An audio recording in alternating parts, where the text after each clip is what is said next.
Hi friends, இன்றைக்கி நாங்கள் என்ன செய்ய போகிறோம்னா எறா தொக்கு பண்ண போகிறோம்.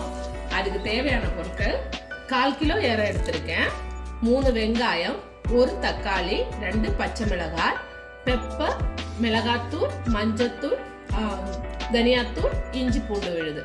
இவ்வளவுதான். இப்படி செய்யலாம்னு பார்க்கலாமா? ஃபஸ்ட்டு 2 ஸ்பூன் தேங்காய் எண்ணெய் ஊற்றிக்கலாம். நாங்கள் எப்பவும் தேங்காய் எண்ணெய் தான் ஊற்றுவோம். உங்களுக்கு என்ன எண்ணெய்னாலும் பிரச்சனை இல்லை. இதுக்கப்புறம் வெங்காயத்தை போட்டுக்கலாம்.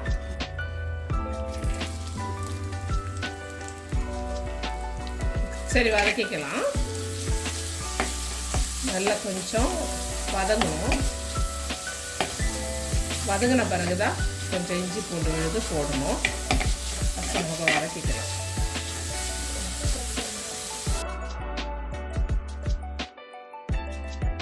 உப்பு போட்டுக்கலாம். இப்போ இனி நல்லா சீக்கிரமாக அது வதங்கி கிடைக்கும். கொஞ்சம் மஞ்சள் தூள் அப்படியே வதங்கிட்டு இருக்கும்போதே போட்டுக்கலாம். போட்டுக்கிறேன்.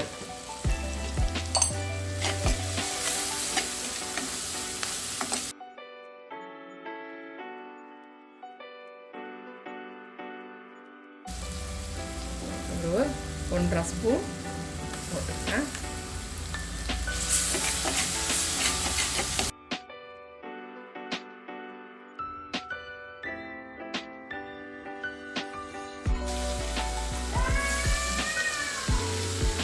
ரெண்டு பச்சை மிளகாய் போட்டுக்கிறேன்.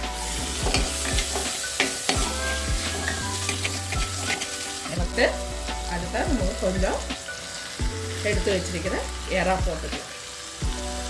எறா போட்டு கொஞ்சம் வதக்கிட்டு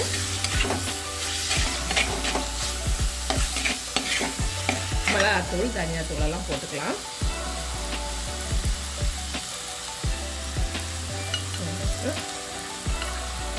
நான் 3 ஸ்பூன் போட்டிருக்கேன். கொஞ்சம் பெப்பர் போடணும். இந்த அளவுக்கு பெப்பர் போட்டுக்கோங்க. அடுத்தது தனியாத்தூள். தனியாத்தூள் கொஞ்சமாக தான் போடுவேன். இந்த அளவுக்கு போட்டால் போதும். தனியாத்தூள்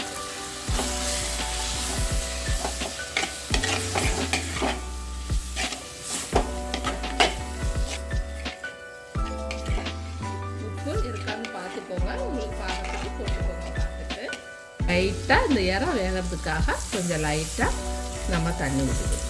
ரொம்ப வேண்டாம், கொஞ்சமாக ஊற்றினா போதும். இப்போ முங்குற அளவுக்கு. ஏன்னா எறா வேகிறதுக்கு ரொம்ப நேரம் ஆகாது. அதனால் சிம்மில் வச்சுட்டு கொஞ்சம் தண்ணியை ஊற்றிக்கோங்க.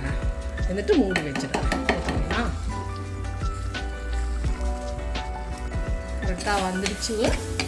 பக்குவமாக கொஞ்சம் கரம் மசாலா, ஒரு 1/2 ஸ்பூன் கரம் மசாலா. கடையில் வாங்குறத விட நம்மளே கொஞ்சம் கரம் மசாலா ரெடி பண்ணுறது ரொம்ப நல்லாயிருக்கும். அது கொஞ்சம் மணத்தை கொடுக்கும்.